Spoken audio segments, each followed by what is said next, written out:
سید عالم صلی اللہ علیہ وسلم نے ارشاد فرمایا کہ مومن بندے کو، بندہ مومن کو قبر میں سب سے پہلا تحفہ اللہ کی طرف سے یہ دیا جاتا ہے کہ اس کا جنازہ پڑھنے والوں کی مغفرت کر دی جاتی ہے۔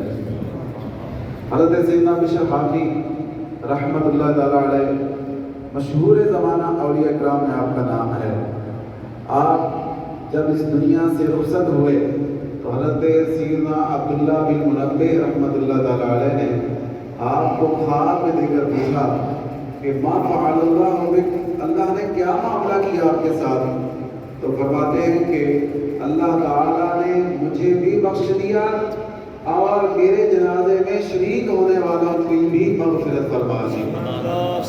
تو میں نے رب کی بارگاہ میں عرض کی، یا اللہ جو مجھ سے محبت کرتے ہیں تو ان کی بھی بخشش فرما دے۔ تو اللہ تبارک و تعالیٰ نے مجھ سے محبت کرنے والوں کی بھی مغفرت فرما دی۔ تو یہ ہر اس بندہ مومن کو جزا دی جاتی ہے، ہر اللہ کے مقرب اور نیک بندے کو یہ جزا دی جاتی ہے کہ قبر میں پہنچتے ہی اسے یہ تحفہ پیش کیا جاتا ہے کہ اس کے جنازے میں شریک ہونے والوں کی اللہ مغفرت فرما دیتا ہے۔ اللہ نے اپنے ولیوں کو اپنے عام بندوں میں پوشیدہ رکھا ہے۔ ہمیں نہیں پتا مرنے والا وہ اللہ کے ہاں کیا مقام رکھتا ہے، اس لیے ہمیں ہر ایک مسلمان کے بارے میں اچھا گمان رکھنا چاہیے کہ پتہ نہیں اللہ کی بارگاہ میں اس کا کیا مقام ہے، اس کی جنازہ میں شریک ہوں گا تو کیا پتہ اللہ تعالیٰ میری بھی بخشش کا ذریعہ بنا دے۔ جو جنازے کو 40 قدم لے کے چلے اللہ تبارک و تعالیٰ اس کے 40 کبیرہ گناہ معاف کروا دے، کتنی بڑی جزا ہے۔ اور ایک اور حدیث پاک میں ہے، جو بندہ اپنے مسلمان بھائی کو غسل دے، کفن دے، خوشبو لگائے، اور جو عیب والی بات نظر آئے اسے چھپائے، اس کی نماز جنازہ ادا کرے، اس کی تدفین میں شریک ہو، فرمایا وہ گناہوں سے ایسا پاک ہو جاتا ہے جیسا اس دن تھا جب اپنی ماں کے پیٹ سے پیدا ہوا۔ اللہ اتنا اجر عطا فرماتا ہے، کسی اور کو غسل دینے کا، نماز جنازہ پڑھنے کا، کفن دینے کا، خوشبو لگانے کا، عیب چھپانے کا اتنا اجر عطا فرماتا ہے۔ یہ کسی اور کے لیے اتنا اجر ہے تو بیٹا اگر اپنے باپ کو غسل دے تو اس کا کتنا اجر ہوگا، بھائی کو غسل دے، بہن کو غسل دے اور اس کی تجہیز و تکفین میں مکمل شریک ہو تو اللہ تبارک و تعالیٰ اسے کتنا بڑا اجر اور مقام عطا فرمائے۔ ہمارے یہاں لوگ باپ اگر فوت ہوا ہے تو بیٹے کو کچھ کرنا ہی نہیں آتا، وہ بھاگے گا مسجد کی طرف، یا محلے میں پورے محلے کو غسل دینے کے لیے ایک بندہ ہے اس کی طرف بھاگے گا۔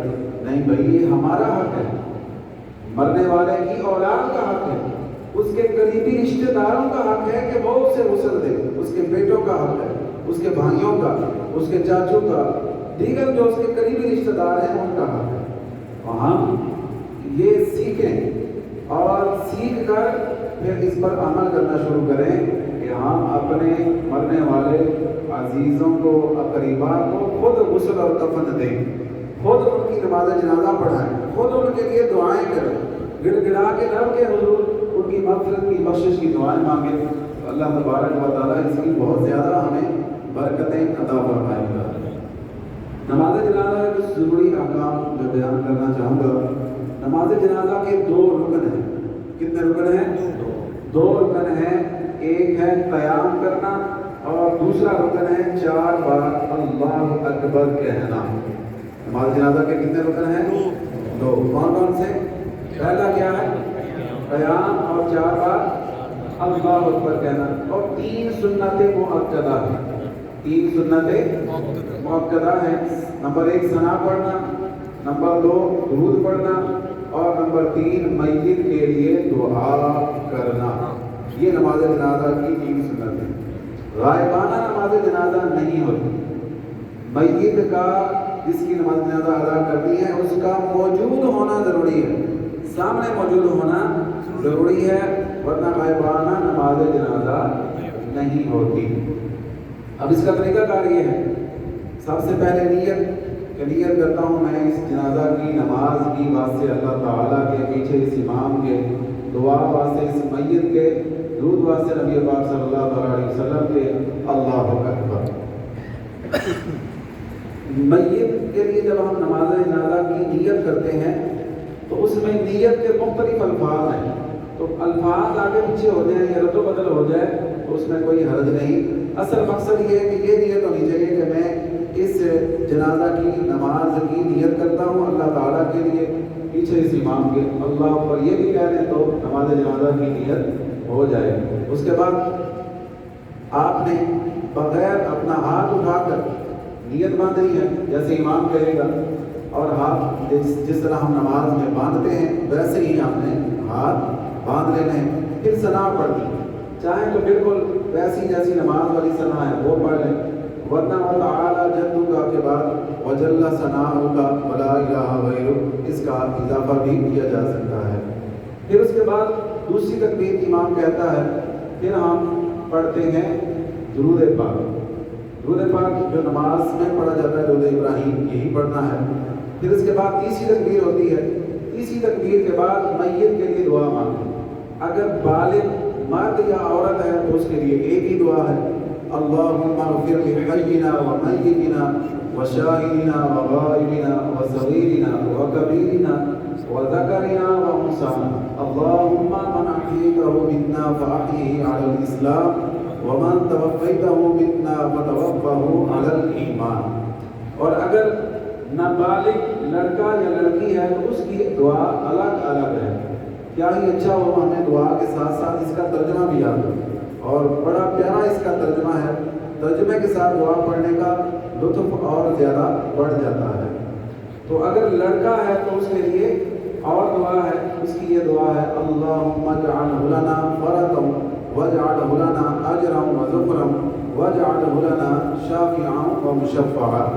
اور اگر لڑکی ہے نابالغ تو اس کی یہ دعا ہے، اللہم اجعلہا لنا فرطا واجعلہا لنا اجرا وذخرا واجعلہا لنا شافعا ومشفعا۔ یہ نابالغ لڑکے اور لڑکی کی دعا ہے۔ کہ جب امام چوتھی تکبیر کہے گا تو سلام پھیرتے ہوئے دونوں ہاتھ ایک ساتھ چھوڑ دینے ہیں۔ بعض لوگ دائیں طرف سلام پھیرتے ہیں تو دائیں ہاتھ چھوڑ دیتے ہیں، بائیں طرف سلام پھیرتے ہیں تو بایاں ہاتھ چھوڑ دیتے ہیں، یہ طریقہ درست نہیں ہے۔ درست طریقہ یہ ہے کہ دونوں ہاتھ ایک ساتھ ہی چھوڑ دیے جائیں۔ کچھ اس کے مختلف مسائل بھی پیش آتے ہیں، جیسے ایک بندہ نماز جنازہ میں لیٹ ہو گئے، ایک دو تکبیریں تاخیر سے پہنچا، تو آپ جب امام سلام پھیرے اس کے بعد جو اس کی تکبیریں رہ گئی تھی وہ کہہ کر، اور اس میں جو پڑھنا ہے جیسے ثنا پڑھنی ہے وہ رہ گئی تھی، یا درود رہ گیا تھا درود ابراہیم وہ رہ گیا تھا وہ پڑھ لیں۔ اگر اس کو یہ ہو کہ میرے پڑھنے تک دعا مانگ کے میت کو اٹھا لیا جائے گا، پھر بس خالی تکبیریں کہہ کر وہ سلام پھیر دے، اس کا نماز جنازہ میں اس کی نماز جنازہ میں شرکت ہو جائے، اس کی یہ نماز جنازہ مکمل ہو جائے۔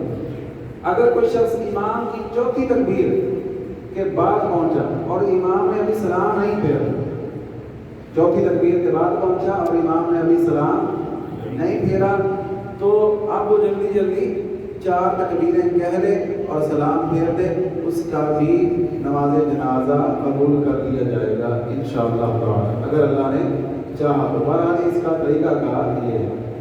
چھوٹے بچے جو وفات پا جاتے ہیں اس حوالے سے بھی بڑی غلط فہمیاں پائی جاتی ہیں۔ کچھ لوگ کہتے ہیں کہ انہیں قبرستان میں دفن نہیں کرنا چاہیے، کچھ لوگ ان کا نماز جنازہ نہیں پڑھتے، مختلف جو ہے وہ سوچیں پائی جاتی ہیں۔ تو اس حوالے سے یہ ذہن میں رکھیں کہ جو بچہ جس نے ماں کے پیٹ سے باہر آ کے سانس لے لیا، یعنی بچہ اس کا آدھا جسم ماں کے پیٹ سے باہر آ چکا، آدھا یا آدھے سے زیادہ، سر کی طرف سے آدھا یہ ہے کہ سینے تک، اور اگر پاؤں کی طرف سے ہے تو وہ ناک تک، یہ آدھا شمار ہوتا ہے۔ اگر اس نے اتنا حصہ بچے کا باہر آ چکا تھا اور اس نے سانس لیا، چیخا چلایا، پھر وہ فوت ہوا، اب اسے غسل بھی دیا جائے گا، کفن بھی دیا جائے گا، اور اس کی نماز جنازہ بھی پڑھی جائے گی۔ اور اگر وہ ماں کے کے پیٹ میں ہی وفات پا گیا یا آدھا حصہ باہر آنے سے پہلے فوت ہو گیا تو اب اسے نہلا کے کپڑے میں لپیٹ کر دفن کر دیا جائے گا، اس کی نماز جنازہ نہیں پڑھی جائے گی، البتہ اسے قبرستان میں ہی دفن کیا جائے گا۔ یہ نہیں ہے کہ کہیں، اور کچھ لوگ گھروں میں بھی دفناتے ہیں ایسے بچوں کو، حالانکہ یہ غلط ہے، قبرستان میں ہی اسے دفن کیا جائے گا۔ اللہ تعالیٰ کی بارگاہ میں دعا ہے جو مسائل ہم نے سیکھے ہیں اللہ ان پر ہمیں عمل کرنے کی توفیق عطا فرمائے۔ کوئی آپ بھی سوال کرنا ہو نماز جنازہ کے متعلق تو پوچھیں۔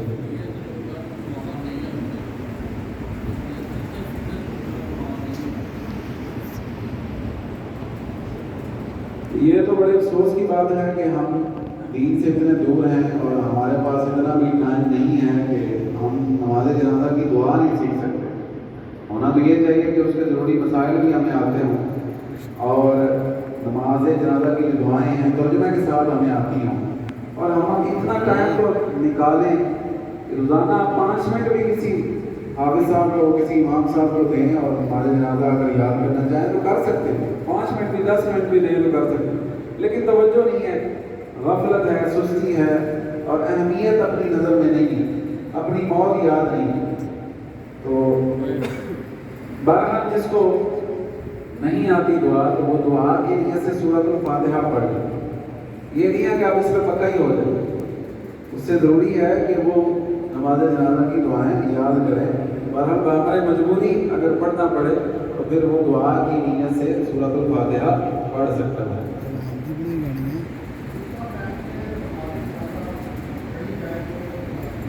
یہ اچھا کیا آپ نے، میرے بھی ذہن میں تھا لیکن یاد ہی رہا۔